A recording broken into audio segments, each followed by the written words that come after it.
Ni wakati mwingine tena, mtazamaji wa Zone Media, tunakutana hapa kuweza kujuzana yale yote yanayojiri katika anga za kimataifa kwa hivi sasa. Taarifa inaeleza kwamba kamanda mkuu wa kundi la M23 Sultani Makenga amenusurika kuuawa baada ya kuondoka katika eneo la Rubaya mashariki mwa Jamhuri ya Kidemokrasia ya Kongo dakika chache kabla ya shambulio la droni lililolenga viongozi wa kundi hilo. Taarifa zinasema kuwa shambulio hilo lilimuua msemaji wa M23 Willy Ngoma pamoja na watu wengine kadhaa waliokuwepo katika eneo hilo.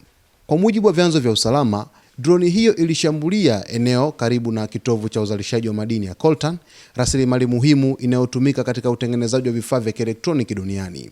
Rubaya ni moja ya maeneo yenye utajiri mkubwa wa madini katika mkoa wa Kivu Kaskazini, na kwa muda mrefu limekuwa likidhibitiwa na wapiganaji wa M23. Kifo cha Willy Ngoma kinatajwa kuwa pigo kubwa kwa kundi hilo, hasa katika kipindi ambacho juhudi za upatanishi zinaendelea chini ya usimamizi wa Qatar. Wachambuzi wa siasa za ukanda huo wanasema tukio hilo linaweza kuathiri mchakato wa mazungumzo na kuongeza mvutano kati ya M23 na serikali ya Kongo. Tayari kumekuwa na hali ya kutoaminiana kati ya pande hizo mbili, huku kila upande ukituhumu mwenzake kwa kuvunja makubaliano ya kusitisha mapigano. Wakati huo huo, M23 imedai kuwa serikali ya Kongo imeanzisha kile walichokiita vita kamili katika maeneo ya Kivu Kaskazini na Kivu Kusini. Kauli hiyo imekuja huku mapigano yakiripotiwa kuendelea katika baadhi ya maeneo ya Masisi na viunga vyake. Jeshi la Kongo kwa upande wake limekuwa likishirikiana na makundi ya wazalendo katika operesheni dhidi ya M23. Mashambulio ya droni yamekuwa yakiongezeka katika mzozo huo, yakibadilisha sura ya mapigano katika eneo hilo. Wataalamu wa masuala ya kijeshi wanasema matumizi ya teknolojia ya droni yanaweza kuleta athari kubwa kwa viongozi wa makundi yenye silaha, hasa pale wanapolengwa moja kwa moja. Hata hivyo, hali hii pia inaongeza hatari kwa raia wanaoishi karibu na maeneo ya mapigano. Kwa wakazi wa Rubaya na maeneo ya jirani, tukio hili limezua hofu mpya. Tayari kumekuwa na ripoti za watu kuhama makazi yao wakihofia kuendelea kwa mashambulizi.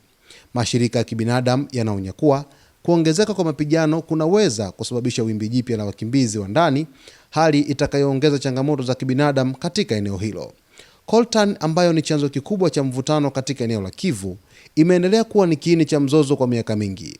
Udhibiti wa migodi hiyo unaipa makundi yenye silaha nguvu ya kifedha, jambo linalofanya mapigano kuendelea kuwa makali.